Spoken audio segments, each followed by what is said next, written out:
নমস্কার বন্ধুরা, দ্য বংস রসুই ঘরে সবাইকে স্বাগত। সামনেই আসছে ভাইফোঁটা বা ভাতৃদ্বিতীয়া। ভাইফোঁটা বা ভাতৃদ্বিতীয়াতে নিজের হাতে করে ভাই বোন বা দাদা দিদিদের মিষ্টি বানিয়ে খাওয়াতে আমরা অনেকেই পছন্দ করি। তবে মিষ্টি বানাতে গেলে অনেকেরই প্রবলেম হয়। প্রবলেম বলতে মিষ্টি পারফেক্ট হবে কিনা সেটা নিয়ে একটা ভয় থাকে। তবে আজকে আমি শেয়ার করছি প্রাণহারা বা কাঁচাগোল্লার রেসিপি। এটা কিন্তু বানাতে মাত্র ৩টি উপকরণ লাগে আর সময় লাগে একদমই কম। যে কেউ যখন তখন এটা বানিয়ে নিতে পারেন। আসুন তাহলে শুরু করা যাক ভিডিওটা। এখানে আমি ৫০০ গ্রাম পনির নিয়েছি আর নর্মাল পনির নিয়েছি, ক্রিম পনির কিন্তু নিইনি। এবার একটা গ্রেটার নিচ্ছি। এইরকম গ্রেটার তো সবার বাড়িতেই থাকে। গ্রেটারের সাহায্যে আমি পনিরটাকে এইভাবে গ্রেট করে নিচ্ছি। পনির গ্রেট করে নেওয়ার কারণ হলো, পনিরটা যদি আমরা হাত দিয়ে ম্যাশ করতাম বা মেখে নিতাম তাহলে বড় দানা থেকে যাওয়ার সম্ভাবনা থাকতো। তো এইভাবে যদি গ্রেট করে নেওয়া হয় তাহলে কোনো বড় লাম্পস রইবে না। যাই হোক, পনিরটা তো আমি গ্রেট করে নিচ্ছি। আচ্ছা, আপনারা কিন্তু চাইলে পনিরের পরিবর্তে ছানা দিয়েও কাঁচাগোল্লা বা প্রাণহারা বানাতেই পারেন। সেক্ষেত্রে ছানা বাজারে কেনা ছানা ব্যবহার করা যেতে পারে, আবার বাড়িতে দুধ কাটিয়ে ছানা তৈরি করতে পারেন। তবে আমি যেহেতু সব থেকে সহজ পদ্ধতিতে কাঁচাগোল্লা বানিয়ে দেখাচ্ছি, তাই ছানা কাটানোর ঝামেলা ছাড়া পনির দিয়ে আমি এটা বানিয়ে দেখাচ্ছি। যে কেউ যখন তখন এটা বানাতে পারবেন। যারা মিষ্টি কোনোদিন বানাননি তারাও কিন্তু প্রথম চেষ্টাতেই সফল হবেন। এবার হাতের যে তালু রয়েছে, এই তালুর সাহায্যে আমি এই পনিরটাকে এইভাবে একটু ম্যাশ করে নিচ্ছি বা মেখে স্মুথ বা মসৃণ করে নিচ্ছি। আচ্ছা, এটা কিন্তু মিক্সিং জারে পেস্ট করবেন না, তাহলে এটা বেশি মিহি হয়ে যাবে বা পাতলা হয়ে যাবে, সেক্ষেত্রে কাঁচাগোল্লা ভালো হবে না। এই মেখে নেওয়া পনিরটাকে আমি এইভাবে দুটো ভাগে ভাগ করলাম, দেখুন।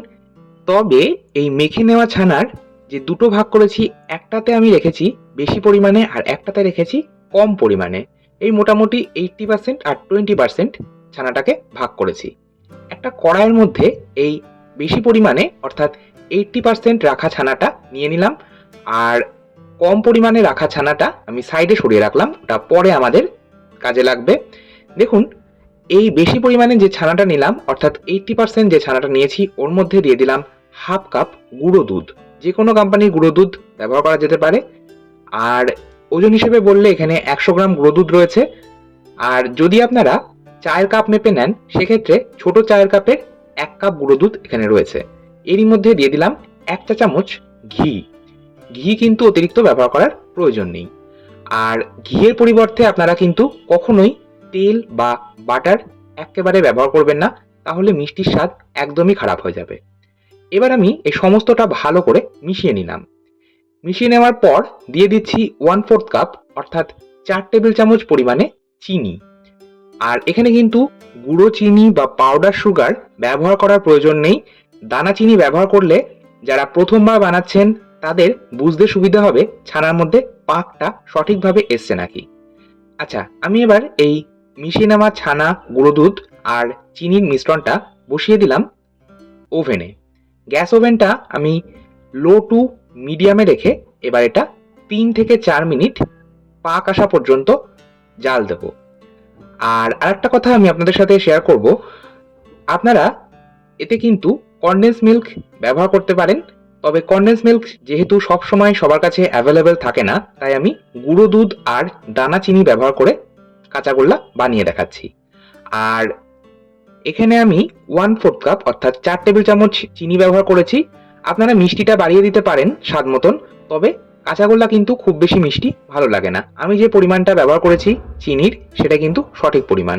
দেখুন, পাক চলে এসেছে। চিনিটা সম্পূর্ণ মেল্ট হয়ে গেলেই আপনারা বুঝবেন এই সন্দেশের মধ্যে পাক চলে এসেছে, তখন গ্যাসের ফ্লেমটা বন্ধ করে দেবেন। খুব বেশি সময় ধরে এটা কিন্তু জাল দেওয়ার প্রয়োজন নেই, তাহলে আবার ঝুরঝুরে হয়ে যাবে। দেখুন, আপনারা কালারটা দেখেই বুঝতে পারছেন, কাঁচা ছানা বা কাঁচা পনিরের কালারটা একদম সাদা ধবধবে, আর পাক দেওয়া ছানার কালারটা একটু লালচে বা ট্রান্সপারেন্ট। এরই মধ্যে ফ্লেভারের জন্য ১ চা চামচ ছোট এলাচের গুঁড়ো দিয়ে দিলাম। আপনারা ছোট এলাচের গুঁড়ো যদি পছন্দ না করেন, সেক্ষেত্রে ২ থেকে ৩ ড্রপ গোলাপ জল ব্যবহার করতে পারেন বা রোজ এসেন্সও ব্যবহার করতে পারেন। এবার আমি সমস্তটা মিশিয়ে নিচ্ছি। আর যে কাঁচা ছানাটা ছিল সেটাও কিন্তু একই সাথে এই গরম অবস্থাতেই মিশিয়ে নিতে হবে।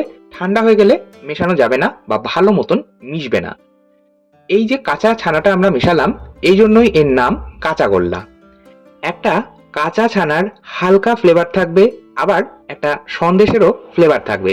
এই দুটো মিশিয়ে কিন্তু একটা প্রাণ হরণ করা স্বাদ চলে আসে, তাই এর নাম প্রাণহরা। এবার আমি সন্দেশগুলো গড়ে নিচ্ছি। আর এই কাজটা কিন্তু এই হালকা গরম অবস্থাতেই করতে হবে। ঠান্ডা হয়ে গেলে সন্দেশ ঠিক মতন গড়ে নেওয়া যাবে না। দেখুন, সন্দেশের সাইজগুলো কিন্তু আপনারা আপনাদের পছন্দ মতন রাখতে পারেন। আমি এখানে নর্মাল যেমন দোকানে সন্দেশের সাইজ রাখা হয় সেরকমই রাখছি। আর আমার 500 গ্রাম পনির বা ছানা থেকে তৈরি হয়েছে 30টা কাঁচাগোল্লা বা প্রাণহরা। এবার লাস্ট স্টেপ, আমি এখানে কিছুটা গুঁড়ো দুধ নিয়েছি। এই গুঁড়ো দুধের মধ্যে এই তৈরি করে নেওয়া কাঁচাগোল্লাগুলো একবার গুঁড়ো দুধের মধ্যে গড়িয়ে নিচ্ছি। দেখুন, তবে এই স্টেপটা কিন্তু না করলেও অসুবিধা নেই, খেতে কিন্তু অসাধারণ হয়। আপনাদের যদি এইভাবে গুঁড়ো দুধে গড়িয়ে নিতে ইচ্ছে না হয়, আপনারা এই স্টেপটা স্কিপও করতে পারেন। তৈরি হয়ে গেল কাঁচাগোল্লা বা প্রাণহরা। তাহলে দেখলেন তো কত কম সময়ের মধ্যে কম উপকরণে এই কাঁচাগোল্লা বা প্রাণহরা তৈরি হয়ে গেল। আপনারাও তাহলে এই ভাইফোঁটায় একবার এইভাবে কাঁচাগোল্লা বা প্রাণহরা বানিয়ে নিতে পারেন।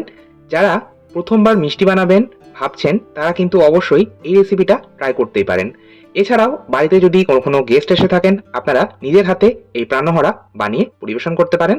সবশেষে ওপর থেকে একটু পেস্তা কুচি আর ড্রাই রোজ প্যাটেল বা শুকনো গোলাপ ফুলের পাপড়ি ছড়িয়ে পরিবেশন করব। এতে করে দেখতে ভালো লাগবে। এই স্টেপটা কিন্তু একেবারেই অপশনাল, যদি ইচ্ছে না হয় না করলেও একেবারে অসুবিধে নেই। আজকের মতো তাহলে এই পর্যন্তই। আবার চলে আসছি নতুন কোনো ভিডিও নিয়ে। ভালো থাকুন, সুস্থ থাকুন, ধন্যবাদ।